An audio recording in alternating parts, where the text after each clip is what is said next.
Something just broke the rules of the solar system. A massive interstellar object just changed course. Not from gravity, not from gas, but from something we can't explain. No comet this big should move like this. Scientists are stunned. If this isn't a glitch, what force is rewriting the cosmos? A cosmic rebel crashes in on the morning of July 1st, 2025. And at 400 UTC, telescopes in Hawaii picked up something strange. A small dot was moving fast through the sky. Too fast for a normal comet. It was first spotted at a distance of 4.5 astronomical units. That's 4.5 times farther than Earth is from the Sun. Within 12 hours, observatories around the world confirmed it. This object was not from our solar system. It was moving at over 58 km/s, enough speed to escape the Sun's gravity forever. Scientists named it 3I Atlas, the third known object to fly in from another star system. Before this, we had Oumuamua in 2017 and Borisov in 2019. But this new arrival would break even more rules.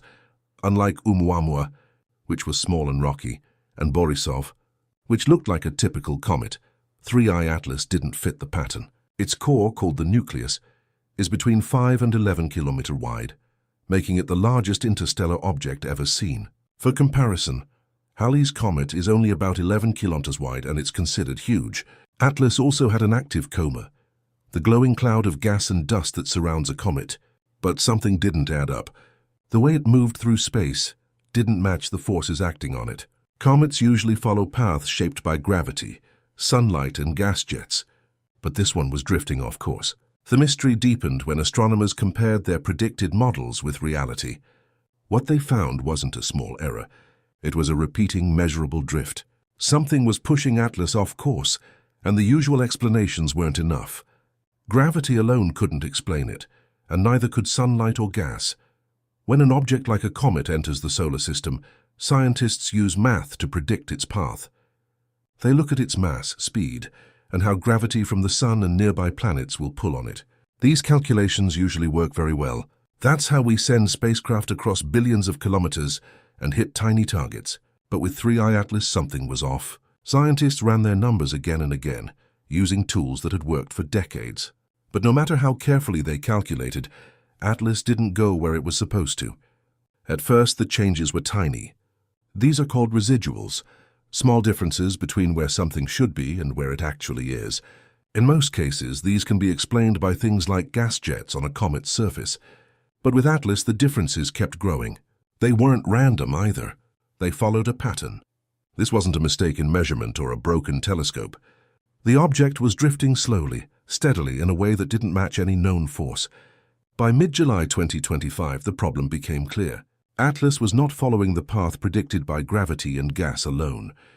To find answers, scientists turned to the comet's own material. Its glowing tail, or coma, holds the key to its chemistry. By studying the gas and dust it sheds, we can learn what it's made of and what might be pushing it. But the closer we looked at Atlas's coma, the stranger the story became. When a comet gets close to the Sun, its surface begins to warm. Ice inside starts to turn into gas, creating a glowing cloud around it. This is called a coma, and it's one of the most useful things to study. The gas and dust in the coma tell scientists what the comet is made of and how much material it's losing. For 3I Atlas, the coma was bright and active, just like many comets before it. But what came next shocked astronomers. The James Webb Space Telescope locked onto Atlas and found something never seen before. Most comets in our solar system release a lot of water vapor. Some also produce carbon dioxide, CO2, but in smaller amounts, not Atlas. The readings showed that for every 1 molecule of water, there were about 8 molecules of CO2. That's an 8.1 ratio, completely backwards from what we're used to. In some cases, comets have more CO2 when they are far from the Sun. But Atlas wasn't that far. It was already within 3 AU. This high CO2 reading made it clear. Atlas was born in a very different place. It may have come from a star system where CO2 ice is more common, or from a region so cold that water stayed locked deep inside. The chemistry of the coma was already strange, but it didn't stop there. As scientists looked deeper into the light from Atlas, they found something even more unusual. Something missing. It wasn't just about what was there, but what wasn't. And what they found challenged the very building blocks of how comets form. As scientists kept watching 3I Atlas, they used powerful tools like the Very Large Telescope, VLT in Chile, to study the light coming from its coma. By breaking that light into its parts, they could see which atoms and molecules were present. This method, called spectroscopy, is like reading a chemical fingerprint. What they found next wasn't just surprising, it was confusing. The telescope showed strong signals of nickel atoms, about 4.7x 1022 atoms per second. But something important was missing. There was no sign of iron. Normally nickel and iron appear together. They're formed in the same way in the hearts of supernovae, the giant star explosions that make heavy elements. Every comet, meteorite, and asteroid we've ever studied has both metals in similar amounts. But 3I Atlas broke that pattern. Only nickel was showing up in the data. Scientists thought maybe it was a measurement problem, but the readings were consistent across different instruments. And as the comet moved closer to the sun, the amount of nickel being released grew sharply, just like it should if sunlight was heating the surface. But even with strange chemistry and unexpected metals, there was still one big problem: motion. Atlas was drifting off course in space. Yet even with all the gas, dust, and metals it was releasing, it still shouldn't be moving this much. The force just didn't add up.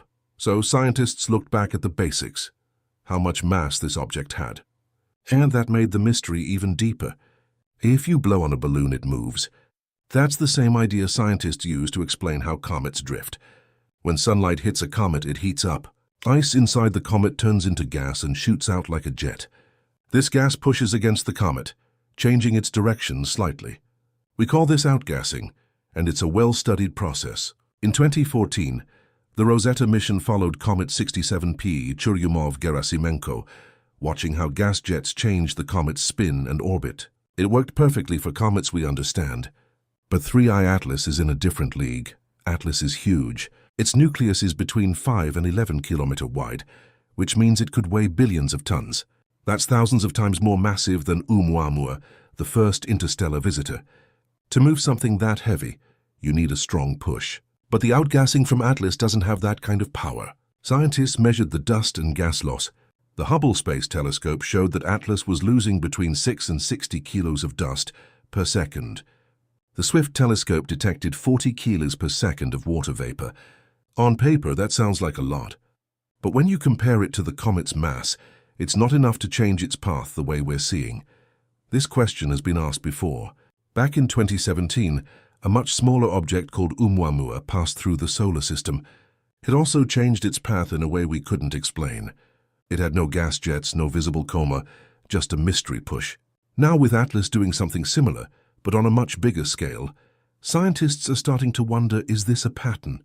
Are these visitors trying to tell us something about space we don't yet understand? In October 2017, a strange object zipped through the solar system. It was named Wani Oumuamua, and it became the first confirmed visitor from another star system. It was small, about 400 meters long, but its motion caused a storm of questions. Oumuamua didn't act like a normal comet. It had no visible tail, no gas jets, and no dust cloud. But still, it moved in a way that couldn't be explained by gravity alone. It seemed to be pushed by an invisible force. At the time, some scientists said maybe it was hydrogen outgassing. Others thought it could be light pressure. But none of the ideas fully explained what was happening. Now, nearly 8 years later, we're watching 3I Atlas do something very similar, but on a much bigger scale. Atlas is about 20 times wider than Oumuamua and weighs millions of times more. If Oumuamua was a pebble, Atlas is a mountain. And yet, just like in 2017, astronomers are seeing a residual acceleration, a steady drift from where it should be based on known forces. The similarities are eerie. In both cases, scientists plugged in all the usual variables: gravity, sunlight, dust, jets, and still couldn't get the math to work. The more scientists study these mysteries, the more questions rise. Could nature really make two objects so different from what we know? Or is there a chance, however small, that these visitors weren't shaped by nature alone? One Harvard professor is asking exactly that, and his answer is sparking debate across the world. When science doesn't have answers, ideas start to stretch. That's what's happening with 3I Atlas. One of the loudest voices in the debate is Dr. Avi Loeb, a professor at Harvard University and head of the Galileo project. He made headlines in 2018 when he suggested that Oumuamua might be a piece of alien technology. Now in 2025, he's turning his attention to Atlas. In a recent post, he gave Atlas a 6 out of 10 on what he calls his Loeb scale, a rating of how likely an object is to be artificial. That's not a firm claim, but it's not a dismissal either.